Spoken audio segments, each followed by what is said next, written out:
Mami mo akwaba e founder GCN page so midi e de adwoa searching. Subscribe to my channel.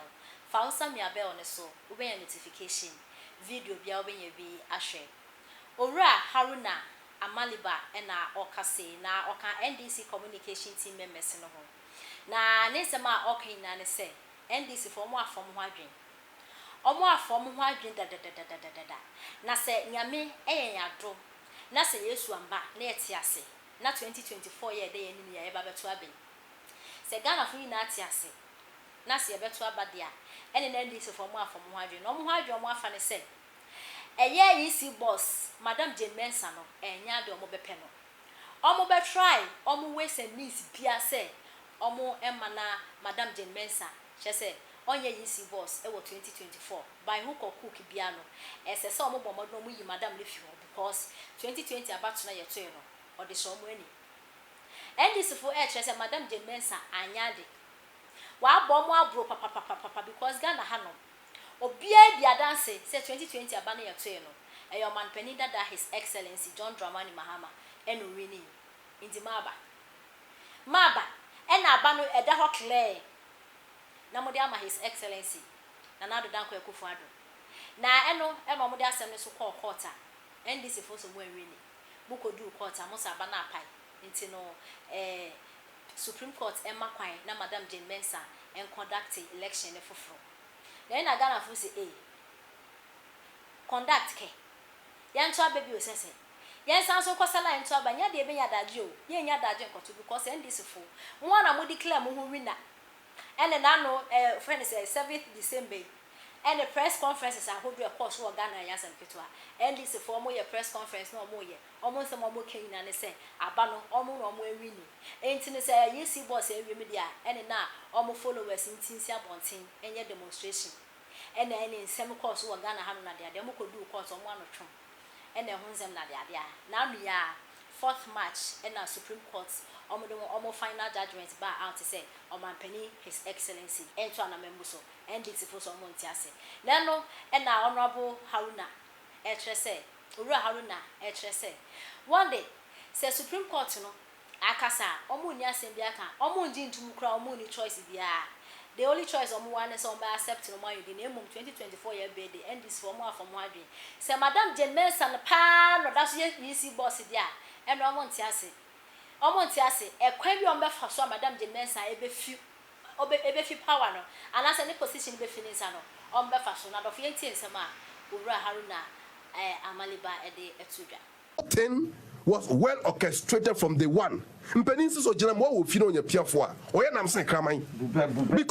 the behavior of Jean Mensah from the one was very clear that she was acting because of her powers to be at.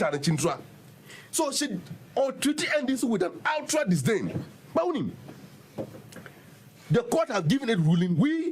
We fully distance ourselves from Happy FM. Although we are bound legally, but we disagree with the ruling and we disassociate ourselves. But going forward, we will make sure that Jean Mensah, as a boss man, and this is a threat to our Ghana democratic enterprise. No, we have to get them out before 2024 election. And it must happen. Through what means? Oh, through every legal means. All right, that's it. 28 minutes to 4. Maminko Nana say Kwame Adadi of the MPP. Ona fi mi amaba Nana Pokolisto. So Nana, take it away, mate. You. So Nkwana Okasan to be release o mask and ona voice na be good. Asida ena ye de be ma Ghana for ene ye ma menom ne ye papa no mpanimfo ne nkwala nyina na mo time MPP achi. Omukosa line. Happy December ekoto aba ekire Ghana for say yepe nanado danko akufuado NDC for say omo antiase omo ewini enye sa me say asem we kura nka ye jaika sese no pani adware awie nsuasa Supreme Court a ruling na Amaliba kasa na me say maybe say na obeko for appeal na on call for appeal the onjai de no ni entrance because it now becomes noise. If yes sorry na because the kasa ye ho the obie na no ayemra wakasa or say asemo amude bae no say MPP for can say mu ni asem bia mu ni case bia enti mo ye court ho kran ye ntu mu ntwene we ntu asem no ngu ni de oni ye nya adwen Happy FM ye betumi aka sa because Ghana ni bia obi aye obibi na on tiase a esese court enti wo de back court say wasem ye de say wasem nye de utumi court de okan ya ho de Uncle Siba could be asem so. Okay, asem back no. I said, don't get the idea no. Say any idiot can go to court. Or go through court. I had to calculate tashen in some no. You honor who say, Master, court is not a place for idiots. Honor yashi. No book calculator. Not done in science, math and science quiz. And I remember. Honor who say any idiot cannot go to court. Who call court after what dance the court? They are dance here and a court. And I remember. Ya bisa o say obi o ka sha result portal say we win mun ko kro mun ko jubilate mun shi tai na o mun say mun pra mun shi dwa ya nya de ye pe ananya sa na o mun kan ko dru court ya si o si we win o say man ka say ma win na ko hwe petition am de ba petition ne say me si apai na senpai ya shi kutai asi adun get ya o si apai Bo calculator no. I said don't get a bo calculator ni we na bisa say boy ya wo nya say wo tie the judges ni bisa no. I say according to your figures. Ananya sa na judge ni kan. Wo de no wo enya me de no enya peti enya defendants ni de wo. Wo ase don't get ya wo de na wo de back court no bo. Wo bo wi a ni bisa na say ko si sen. I don't know who say any idiot cannot go to court. Happy FM. Oje tu musa Jean Mensah nya 47 point something na nanado at 50%. Ghana mrache se nanado wini. Asi edun kete aje tu mu asa na osi fom. Enti minu amaliba kukuru chikiri we ye mpre na ye bu ya afa so. Wo court. Wo court. Sa obi awia wo. Wo evidence wo hen. O se manfa ma. Masa. Now, in fact, I said, me say there are cancer judges ne can say some people the least said about them the better. Now, we are doctor, PhD holder. Me say me na me my police station executive, my constituency executive. Now say me suma me nkwala say ye beto aba. Kwana koya police agent. Na gina police station na hwa aba no so na ye wi agina ho man kan.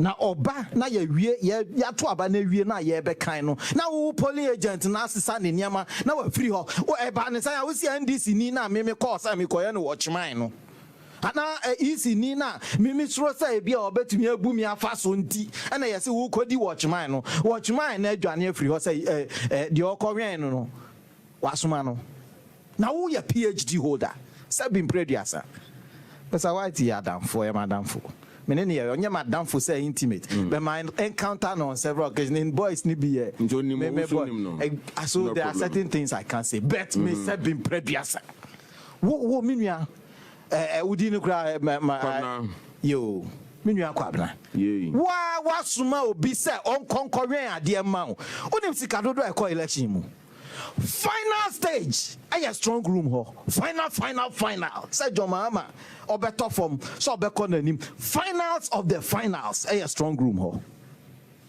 e ho na microphone ko di ni hwamo na wo ye PhD holder so wo suma JSS ni bi ana primary school ni bi a say bi anka bi ana judge for no anka de omo kan ye no say the least said about them the better.